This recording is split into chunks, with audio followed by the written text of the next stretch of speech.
All right, we are ready if you want to introduce yourself. Hello there, my name is Jonathan Barkham, and I am a Jewish American. Excellent. So, Jonathan, the reason I want to talk with you today is we were chatting earlier this week, and I had mentioned a case study I have to do with a Jewish American man who has proposed to his girlfriend, and his wife said she's a non-Jew. Yeah. And his mother has said, if you marry this woman, I will disown you. You will no longer be my son. And that really kind of lit something in you there, and we started to talk a little bit. So, I guess I wanted to ask why it's so important culturally for Jewish people to find someone who practices their faith or identifies as a Jewish person. From a cultural aspect, and removing myself from the equation, it's simply because Jews are historically the most oppressed, one could argue the most oppressed groups of people that have ever gone throughout history. And as a result, we kind of have this understanding when we sit with each other, when we speak with each other.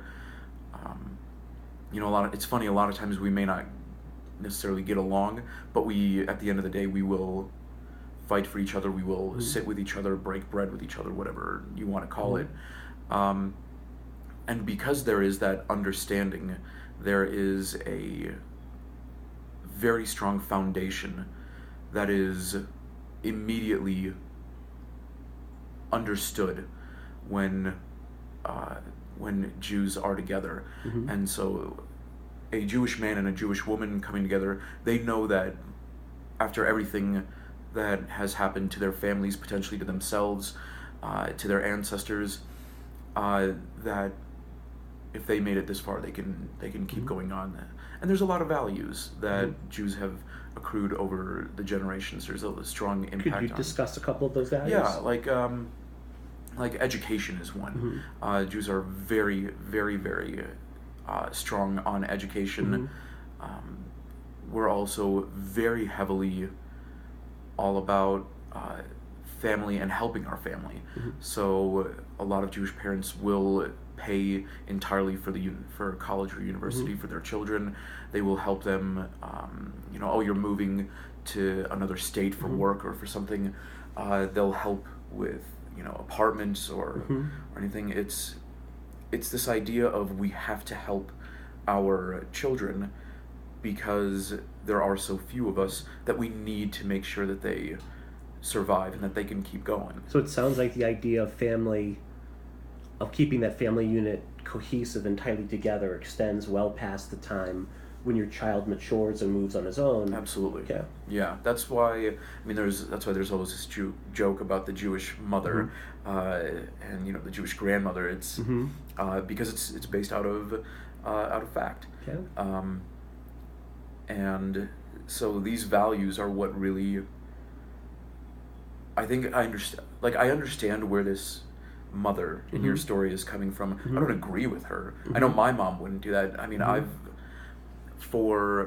not for lack of trying, but I've never dated a Jewish woman.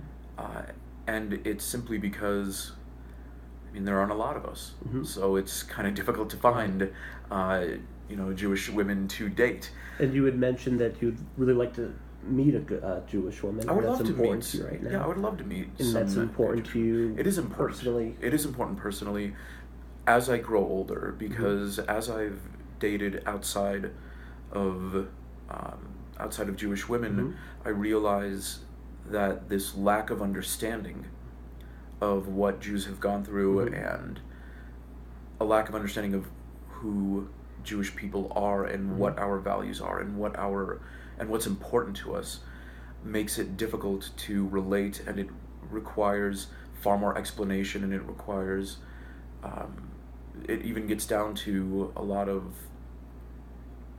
conflict at various degrees of intensity. So it's and then there is also this niggling little worm in my mind that says that if Judaism is important to me, which I break down Judaism into three things, Mm-hmm. into faith, culture, and heritage. Mm-hmm. And I'm very proud of the heritage of my family. Mm-hmm. I think we have a beautiful culture. I have no faith. Mm-hmm. And that's actually very normal in Israel, Mm-hmm. for instance. In the Jewish community, it's quite normal. But if these two other aspects are so important to me, then I want to share it with someone who understands that and who knows that. So, and then there's the fact that Judaism is passed down matrilineally. Mm-hmm. So if I marry a non-Jew, then I'm essentially saying that I am not interested in passing down my Judaism in whatever way I take it. So, Interesting. Well, thank you, John. I really appreciate you sharing that with us. That was Absolutely. great, man. Thank you so much. My pleasure.